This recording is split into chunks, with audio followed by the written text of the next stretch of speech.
Dr. Patrick Moore has been a leader in the international environmental field for over 30 years. He is a founding member of Greenpeace and served for 9 years as president of Greenpeace Canada and 7 years as a director of Greenpeace International. As the leader of many campaigns, Dr. Moore was a driving force shaping policy and direction while Greenpeace became the world's largest environmental activist organization. In recent years, Dr. Moore has focused on the promotion of sustainability and consensus building among competing concerns. As chair of the Sustainable Forestry Committee of the Forest Alliance of British Columbia, he leads the process of developing the principles of sustainable forestry, which have been advocated by a majority of the industry. It's my pleasure to introduce to you Dr. Patrick Moore.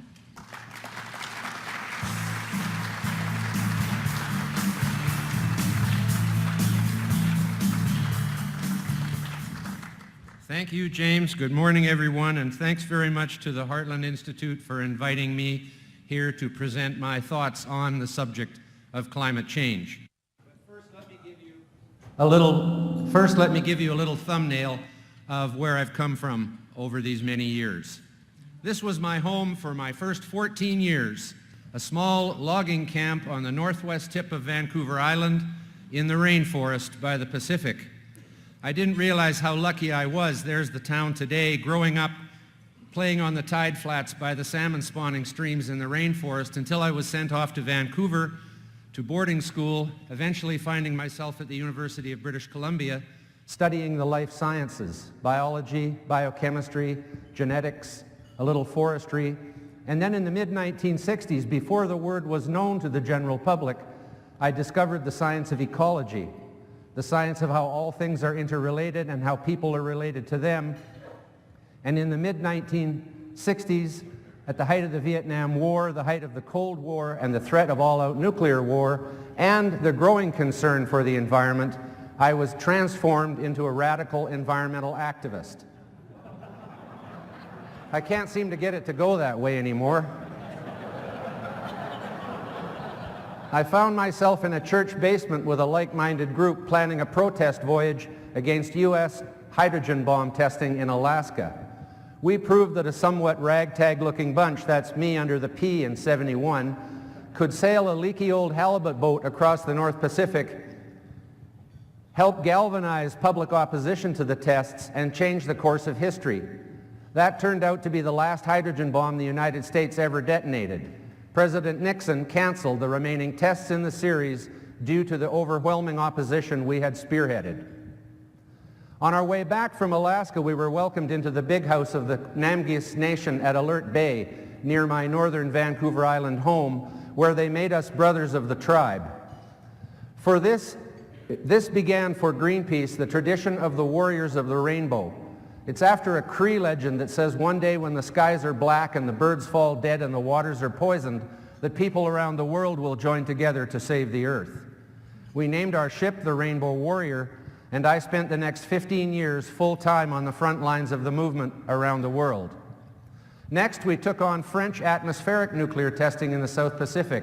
France was still detonating hydrogen and atomic bombs in the air in the early 70s, sending radiation around the world. They were a little more difficult. It took some years to drive these nuclear tests underground. And as late as 1985, under direct orders from President Mitterrand, French commandos bombed and sank the Rainbow Warrior in Auckland Harbor, killing our photographer.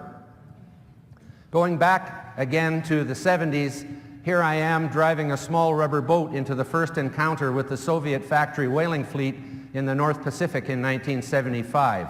We confronted the whalers, putting ourselves in front of their harpoons and our boats to protect the fleeing whales. This got us on television around the world, bringing the Save the Whales movement into everyone's living room for the first time.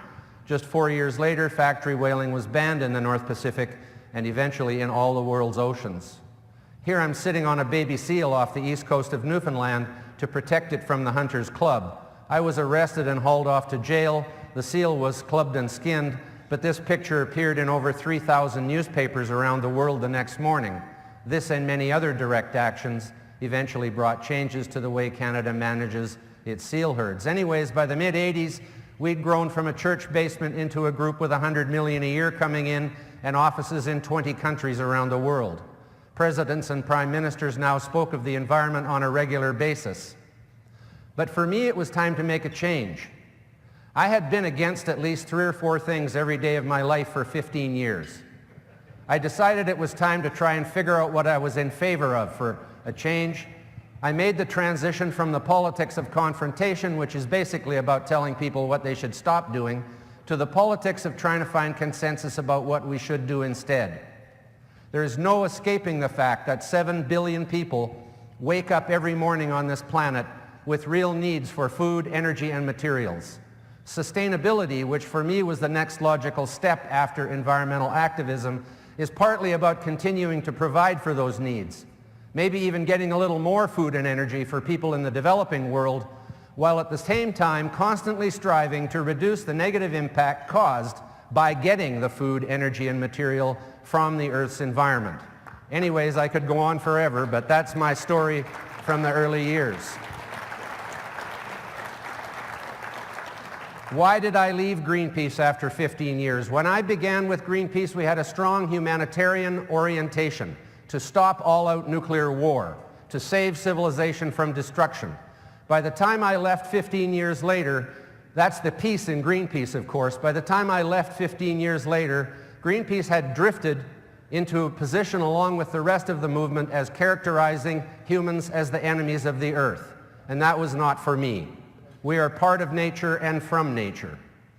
Greenpeace also began to adopt positions I didn't agree with from a scientific point of view. Ban chlorine worldwide became one of the slogans. No matter how much I tried, it didn't matter that I was trying to convince them that chlorine is the most important element for public health and medicine, which it is. Adding it to drinking water is the biggest advance in the history of public health, and 75% of our synthetic pharmaceuticals are chlorine-based chemistry. Anyways, I had to leave because of that. And here, look at them today in the Philippines with a mask on in a parade, golden rice, which could help cure 2 million kids from dying each year, and they associate it with death in order to scare parents about something that can actually prevent their children from dying by the hundreds of thousands and millions every year. So that's where Greenpeace went, and I didn't want to go there. I'll just tell you about forests for 1 second because it's the most important thing, and it actually has a lot to do with climate. But wood is the most important renewable energy source in the world. It's the most important renewable material resource in the world. And it is the most important sequester of carbon in the world if you're concerned with that. And yet my old friends in Greenpeace are basically against forestry. In other words, opposed to the most important renewable resource in the world. We should be growing more trees and using more wood. Many activists argue we should cut fewer trees and use less wood. But this is the correct environmental point of view. But look at what Greenpeace does to this.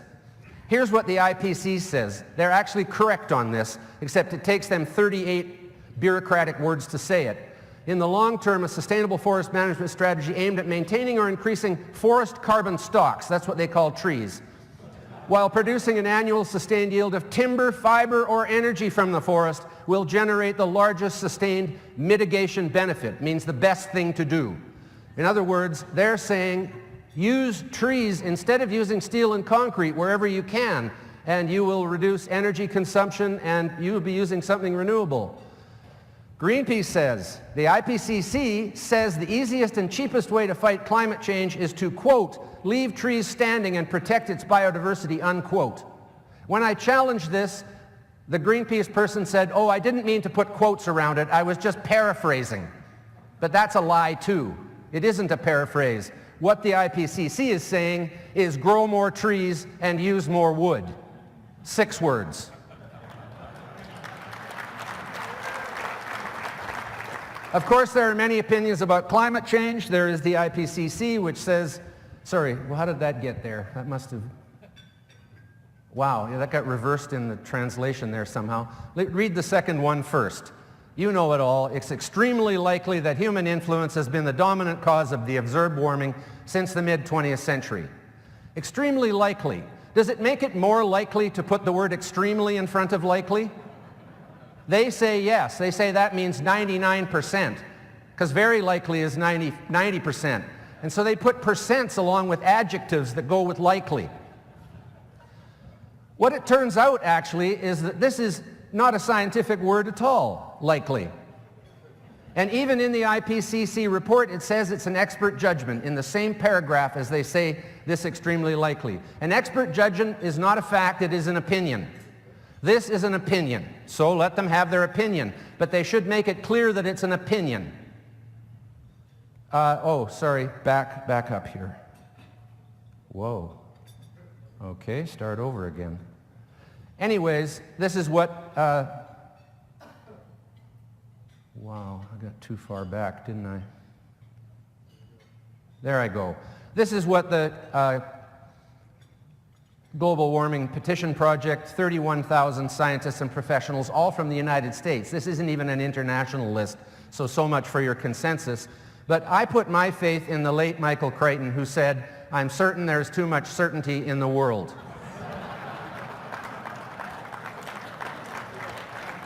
And this is where this hubris comes in, this certainty that they are right comes in. And you cannot say you're certain that you're right when someone who's in authority is saying it's extremely likely. That isn't certainty. Anyways, we all know about this, and from here I'm just going to show you what I show people, because you all mostly know this, but here's how I show it to people. First, yes, CO2 is increasing in the global atmosphere. But let's look at the last billion years of global climate change. I chose the most recent billion years.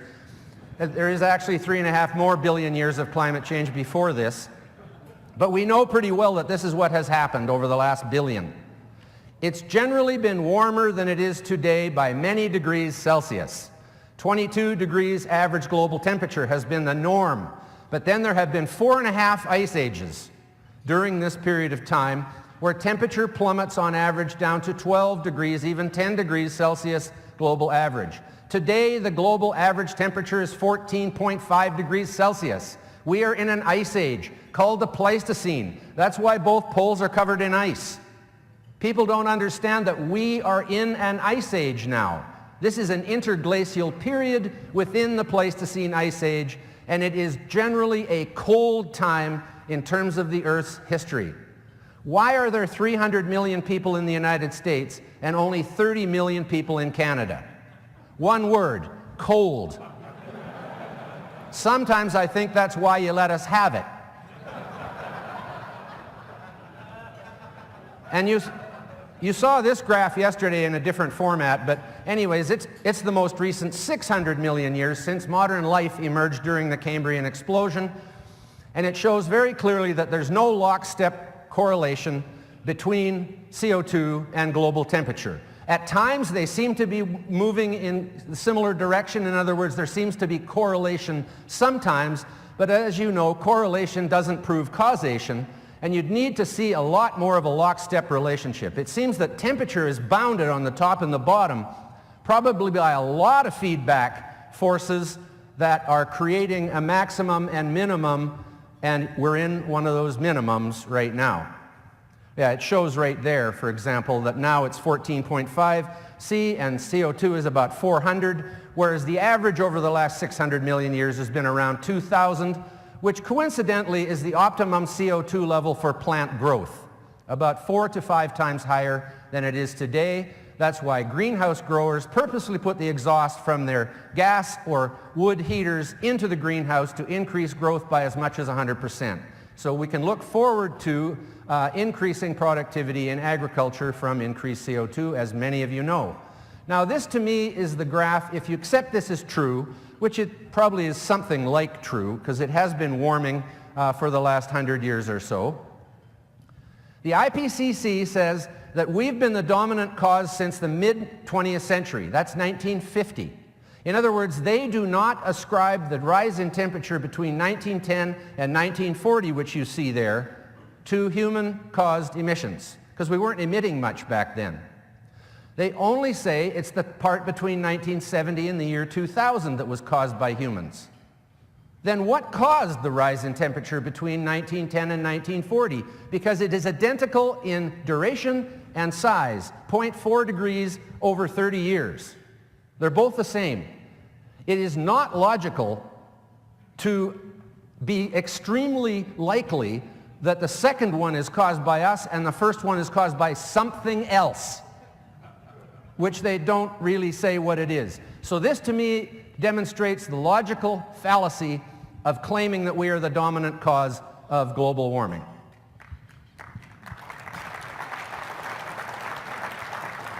Many of you have seen this. There has been no increase in global temperature for 17 years and 10 months and running. And then here is the United States for the last 10 years. The temperature has actually declined by a significant amount. And the polar vortex had something to do with this, I think. But no, I forgot, that was warming. That's right, yeah, I shouldn't make that mistake again.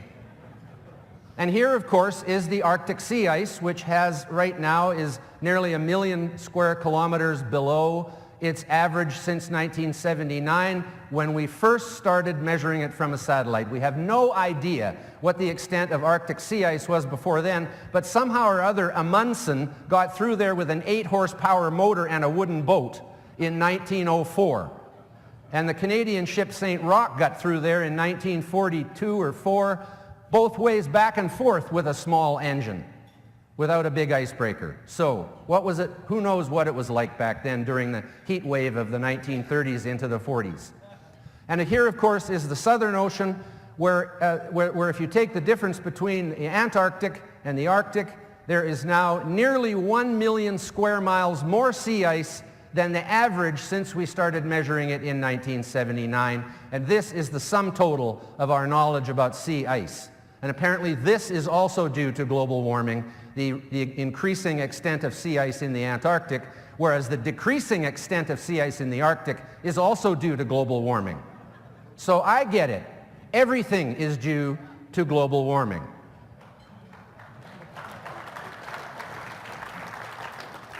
It's funny, but our children are not taught logic, they are not taught what the scientific method is, and they are taught that carbon is pollution.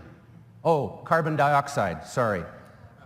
They're told it's carbon now, as if it was soot.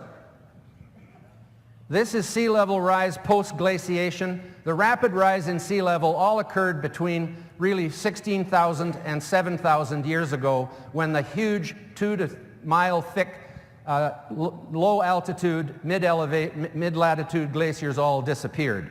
And since then, it's just been a very slow, gradual rise as more of the ice that was left in high mountains and the poles melts a little more too. You saw this yesterday. This is tropical hurricane energy worldwide. Al Gore knows about this, yet he continues to say that it's going to be a devastation of the earth from massive hurricanes. No such thing. And of course, you know that this is the longest period in the history of measuring hurricanes since a Category 3 or larger hurricane hit the continental United States. Right now, today, is the longest period we've known. So that one really, and even the IPCC does not subscribe to the belief that extreme weather events are tied to global warming, whether it's human-caused or not. They say there is no evidence of an increase in extreme weather events related to the warming that has occurred. And yet, Bill McGibbon and co., Al Gore, the whole bunch of them, perpetuate the idea that every extreme weather event is because of us. This is why we will never be able to predict the future of the climate other than about 3 days out, as John Coleman, who's coming up soon, will probably tell you he knows. It's because of clouds. Water, the most important greenhouse gas, is the only one that occurs in both liquid and gaseous phases in the atmosphere. And the liquid phase of water and the gaseous phase of water, which we call water vapor, behave in completely different way with regard to solar energy. Clouds can reflect the sun back, they can hold the heat in, depending on where they are and how thick they are, and what computer model can predict the pattern of clouds in the world? It's impossible. That is why we will never be able to predict the future of climate, and clouds are the wild card, and many people believe that as the earth warms and more water evaporates off the sea, it will be cloudier and wetter, and that will reflect more sunlight back. In other words, there will be a negative feedback against the effect of CO2, and that is just as plausible a hypothesis as the fry in hell hypothesis, that we keep getting from the alarmists. As a matter of fact, it's probably a more plausible hypothesis. CO2 is the most important nutrient for all life on Earth. Please teach the children this.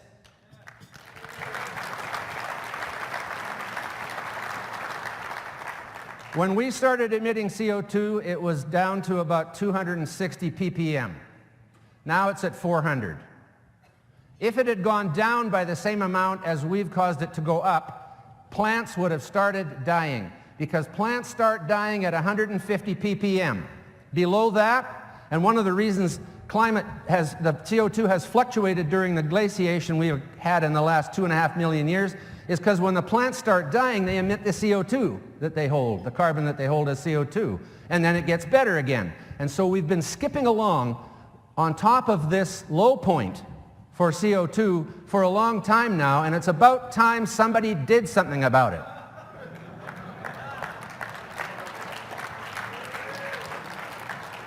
James Lovelock, the father of the Gaia hypothesis, was an extreme pessimist about climate and said that humans are a rogue species.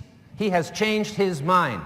He realizes that if Gaia is all one great organism, that maybe we're doing her bidding.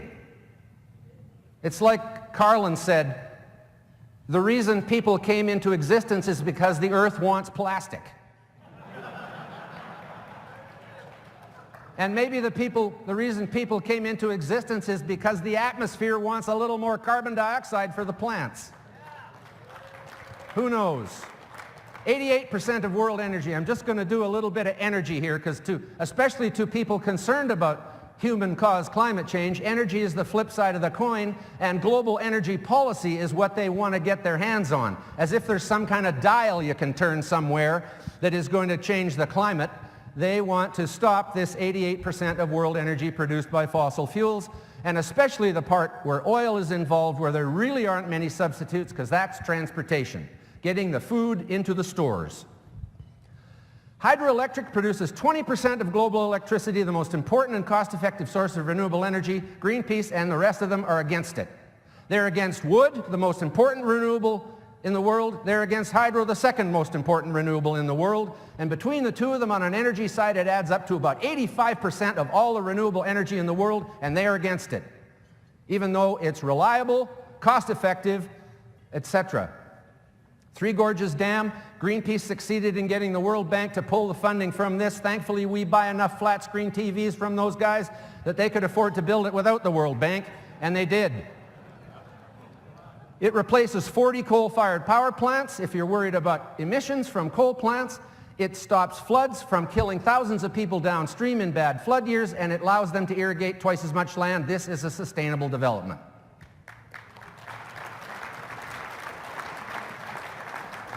And Canada, we up north get 60% of our electricity from hydro, but they're against that. When the oil and coal and gas become scarce, this is what we're going to have to use. There is no question of that in my mind.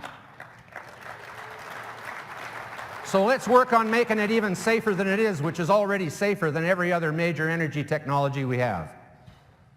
21 countries producing 15%. This used nuclear fuel that they want to dump in Nevada is actually one of our most important future energy resources. We know how to do it. Fast neutron reactors. The Russians have 2 of them running on the Caspian Sea. They just sold 2 to China last year.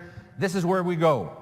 But we got lots of coal and oil and gas right now, and it's cheaper than doing this, so maybe it'll take a while. But you know what? In 300 years from now, all of the fission products in there pretty well will be decayed, and then it'll be just the good stuff left. So it won't matter if it takes 300 years before we start using that. But there is 5,000 years worth of nuclear energy in the 50 years worth of waste, so-called, that we've produced.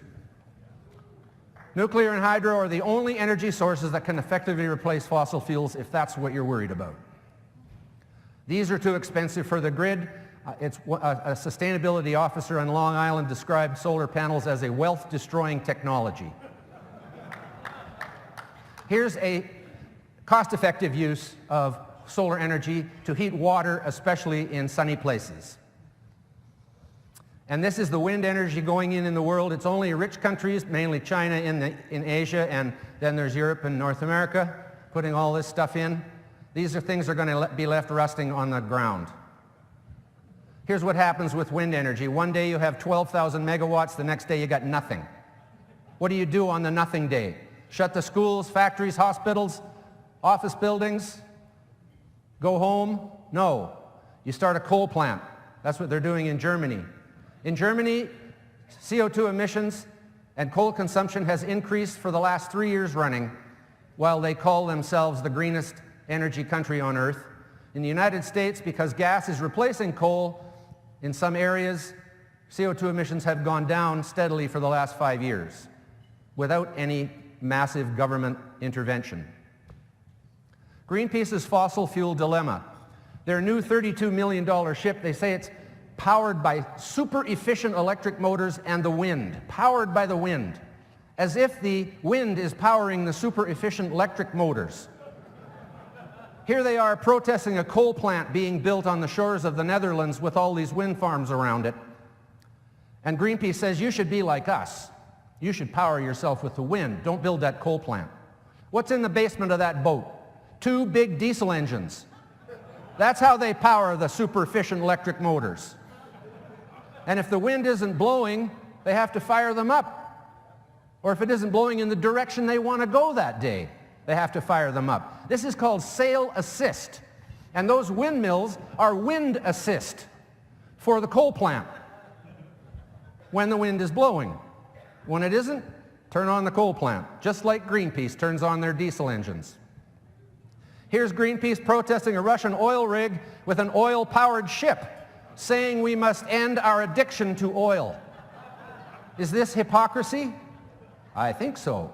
Now let me just talk for a moment about something in my country that is being denigrated and demonized around the world, and that is the Canadian oil sands. And here's one of the upgraders there, which turns dirty bitumen oil taken off the sand. They are cleaning the sand in the world's largest natural oil spill. When the Rocky Mountains heaved up, the oil that was in deep formations flowed out into the sands of the prairies, which is a former ocean bottom. And there it is near the surface now. But it's got to be cleaned up, just like a gas station when a little fuel leaks out of the tanks underground. You know, makes the oil in the dirt thing. It costs $1 million to clean one of those up. We're making a profit cleaning up the oil off the sand in Canada. Here's what oil sands mining in Canada looks like. It's a dirty business. It's true. It doesn't look too pretty when you open up the earth to get the sand out. But here's coal mining in the United States, which produces 15 times as much CO2 emissions as all of the oil sands in Canada. And I know that they're targeting this down here too, but that there looks like pretty good energy to me. Here's a map, Google Earth, showing the western half of Canada, therefore about half the boreal forest of Canada. They say that the oil sands is destroying Canada's boreal forest. You can see it there, barely. It's like a pimple on an elephant. And there's Edmonton, where you can see Edmonton down there too. When are they going to reclaim Edmonton? Or Las Vegas, for example. When are they going to turn this back into a desert ecosystem? Because in the oil sands, every square inch of disturbed land must by law be put back to a native ecosystem, as this piece has, as this tailings pond, which looked pretty damn ugly when the operation was going on, but once they finished with that tailings pond, they turned it into a bison pasture run by the First Nations Indian people who live nearby, getting $85 million a year from the oil sands in First Nations contracts. This is all reclaimed mining land, and so is this. And as an ecologist and environmentalist for over 40 years of my short life, this is good enough for me, and it should be good enough for everybody.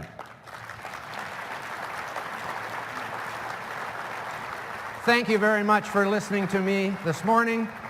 You can follow me on Twitter at ecosense.now. I have a big campaign going on golden rice around the world, and I think you'll find it of interest. I didn't have time to talk about it today. And we're talking about all the environmental issues there on EcoSense now.